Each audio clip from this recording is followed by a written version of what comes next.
नमस्कार। आज हम ज्योतिष में एक बहुत ही पावरफुल कॉम्बिनेशन को समझने वाले हैं। एक ऐसा योग जो किसी को रातों रात फेम के आसमान पर पहुंचा सकता है, लेकिन उसी में उसके सबसे बड़े पतन का, डाउनफॉल का राज भी छुपा होता है। जी हां, हम बात कर रहे हैं 10वें घर में बैठे राहु की। तो सवाल यह है कि क्या यह सच में सक्सेस का कोई शॉर्टकट है या फिर एक छिपा हुआ जाल? चलिए आज इसी का रहस्य जानते हैं। आपने अपने आसपास या कह लीजिए खबरों में ऐसे लोगों को तो देखा ही होगा जो एक बहुत ही खास पैटर्न फॉलो करते हुए नजर आते हैं। ये वो लोग होते हैं जो मानो कहीं से एकदम से आते हैं और हर जगह छा जाते हैं। रातों रात उन्हें वो फेम, वो पावर, वो पहचान मिल जाती है जिसे बनाने में दूसरों को पूरी जिंदगी लग जाती है। लेकिन एक बात है, जितनी तेजी से ये ऊपर चढ़ते हैं ना, उतनी ही तेजी से कंट्रोवर्सीज मतलब विवादों की परछाई इनका पीछा करने लगती है और उनकी पूरी सक्सेस पर एक सवालिया निशान लगा देती है। वैदिक ज्योतिष में ये जो पैटर्न है ना, ये एक बहुत ही साफ इशारा है कि छाया ग्रह राहु कर्म और रेपुटेशन के घर यानी कि 10वें घर में बैठा हुआ है। तो आज हम इस कॉम्बिनेशन को इन 5 हिस्सों में डीपली समझेंगे। सबसे पहले हम राहु और 10वें घर का रहस्य जानेंगे। फिर देखेंगे कि पर्सनालिटी पर इसका क्या असर होता है। इसके बाद करियर के शिखर और उसमें छिपे जोखिमों को समझेंगे। फिर कर्म, छवि और इससे मिलने वाले सबक पर बात करेंगे। और आखिर में हम इसकी चुनौतियों और उपायों को भी देखेंगे। तो चलिए शुरू करते हैं पहले हिस्से से और समझते हैं इस मिस्टीरियस कॉम्बिनेशन के पीछे का राज। तो देखिए, कुंडली का जो 10वां घर है ना, उसे कर्म भाव भी कहते हैं और ये हमारी लाइफ के सबसे इंपॉर्टेंट एस्पेक्ट्स को दिखाता है। मतलब हमारा करियर कैसा होगा, हमारा प्रोफेशन, सोसाइटी में हमारी रेपुटेशन, हमारा स्टेटस, ये सब यहीं से तय होता है। यहाँ तक कि हमारे कर्म कैसे होंगे और अथॉरिटी या पावर के साथ हमारा रिश्ता कैसा रहेगा, ये सब कुछ 10वें घर से ही पता चलता है। अब जरा सोचिए, जब कर्म के इस घर में राहु जैसा एक मायावी और एम्बिशियस प्लैनेट आखिर बैठ जाए तो क्या होगा? ये कुछ ऐसा है जैसे एम्बिशन की आग में किसी ने पेट्रोल डाल दिया हो। राहु सक्सेस के लिए एक जुनून, एक ऑब्सेशन पैदा कर देता है। ये एक शॉर्टकट मेंटालिटी को बढ़ावा देता है और फेम को आप कह सकते हैं कि कई गुना एम्प्लीफाई कर देता है। और इसका नतीजा ये होता है कि ऐसे इंसान के लिए स्काई इज द लिमिट वाली बात हो जाती है। वो कुछ भी अचीव कर सकता है। लेकिन यहां एक चेतावनी भी छिपी है। जितनी ऊंची उड़ान होगी ना, गिरने का खतरा भी उतना ही बड़ा और खतरनाक हो सकता है। तो ये पावरफुल कॉम्बिनेशन किसी की पर्सनैलिटी को कैसे शेप करता है, चलिए अब दूसरे हिस्से में इसी पर बात करते हैं। देखिए, इस योग का असर बिल्कुल एक दोधारी तलवार जैसा है। एक तरफ तो ये इंसान को हाईली एम्बिशियस और गोल ओरिएंटेड बनाता है। वो अपने करियर में बड़े से बड़ा रिस्क लेने से भी नहीं डरते और उनमें गजब की लीडरशिप क्वालिटी और कैरिज्मा होता है। लेकिन इसका एक दूसरा अंधेरा पक्ष भी है। पावर का नशा इतना बढ़ जाता है कि वो एथिक्स से मतलब नैतिक मूल्यों से समझौता करने लगते हैं। ईगो क्लैशेस आम बात हो जाती हैं और वो अपनी पब्लिक इमेज को लेकर इतने ऑब्सेस्ड हो जाते हैं कि वही उनकी सबसे बड़ी कमजोरी बन जाती है।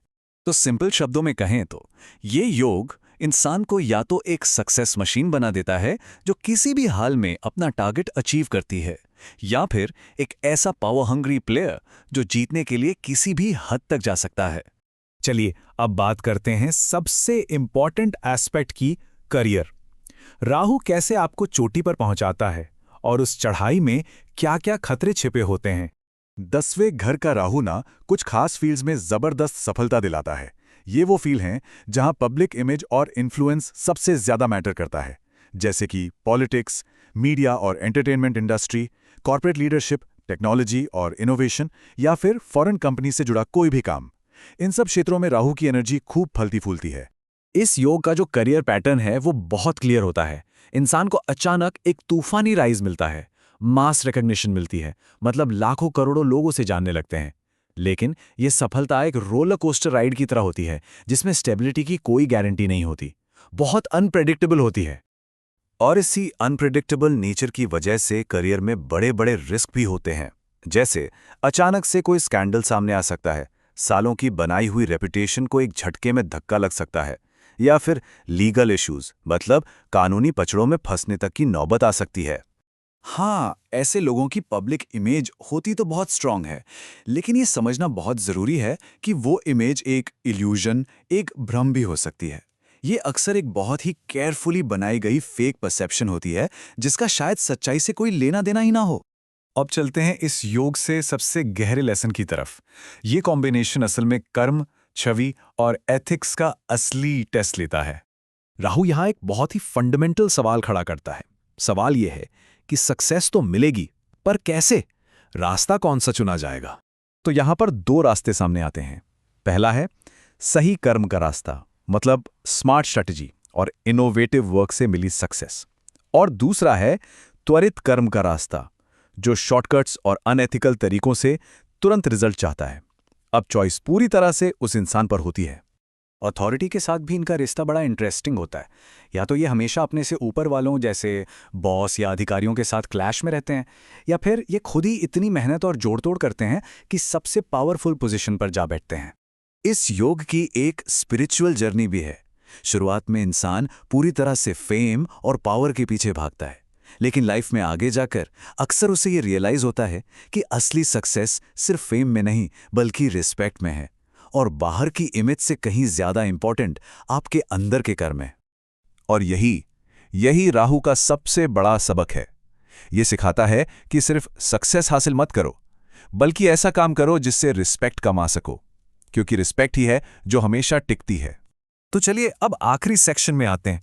यहां हम बात करेंगे कि इस पावरफुल योग के चैलेंजेस से कैसे डील किया जाए और इसके नेगेटिव इफेक्ट्स को कम करने के लिए क्या उपाय, क्या रेमेडीज की जा सकती हैं।